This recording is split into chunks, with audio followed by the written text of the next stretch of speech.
Hello, guys. Welcome to A Caregiver's Compass. We're going to talk about those 3 things that we were going to talk about earlier. Day 1, we discussed 3 things that we should ask our care providers. Day 2, we talked about meltdowns and tantrums. And on day 3, we're going to talk about medication and side effects.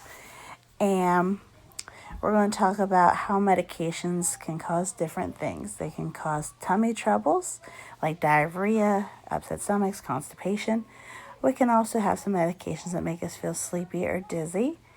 And some medications do cause drowsiness. You just got to remember which ones cause drowsiness and which ones don't. But we're always looking at the side effects to know what's normal and what's not normal. So if your kid feels dizzy, that's definitely not normal. Skin reactions, those are always things we want to look out for. We want to look out for the red rash, the itching, the itching that's unseen, like hives, things like that. Just anything that looks different.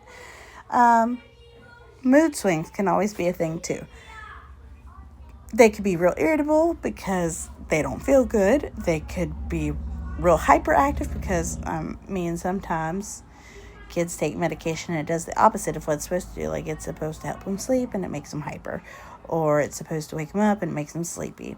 So just watch out for those sorts of things. Always ask your pharmacist for the side effects, what could happen, what to watch out for. Other things that are serious reactions that we always want to look out for are like the trouble breathing, if they're wheezing, if they're like having real shortness of breath, like definitely take them to the ER. Don't even hesitate. If they have asthma anyway, always watch out for those signs. Persistent cough that just won't go away. Like if they keep coughing or if they're coughing so much that they just can't catch their breath, take them to the doctor. Those are different signs.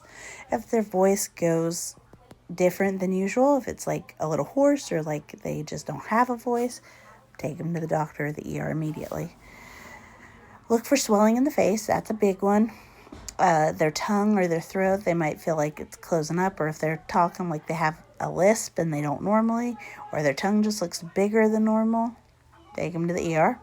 That's a serious one. If they just feel real dizzy and they just fall down or they just can't stand up all of a sudden, right after you've given them a medicine, take them to the ER.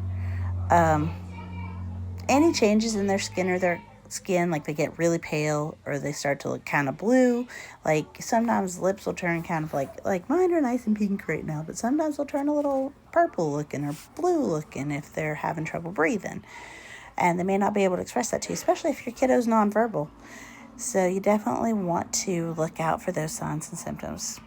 Anything that has gives them an extremely high fever, or if you start to notice like they're sweating or they're feeling really warm and you just don't know why, it's a good time to consult the doctor or go to the ER. Some other things that you want to look out for are like stimulants, things that we give kids who have ADHD or autism. Sometimes they give kids stimulants or things that can help them to calm down. They react a little differently. They'll have sleep problems. They may have appetite changes. They'll either get pickier, they'll eat less, or they may eat more. It kind of depends. Usually they make them eat less, but just try and maintain getting them to eat when you can. Keep them on a schedule with their food. That helps. Keep them on a schedule with their sleep. That helps. Sometimes we have growth concerns with the ADHD meds because if we're not eating as much as we normally do, we're not going to grow like we should. So if those are concerns, always bring those things up to your physician. If there's any concerns with their eating, their sleeping, their growth, always bring those up. Mood swings, if there's an issue with your mood swings, also, because those medications can do that also. They could be real irritable, they could be real weepy and just like crying all the time, just different things that can trigger that for our kiddos. So you always want to watch out for those different side effects in the medication. Now we want to go into why do our kids react differently to medications. There's a couple reasons. If they're really young, we have a different body size, a difference in organ development, and we also have a difference in metabolism and how they process the medications in their body, and if they have any underlying health conditions. So, like I said, always consult your physician when you have concerns about medications. Know the side effects, know what to watch out for.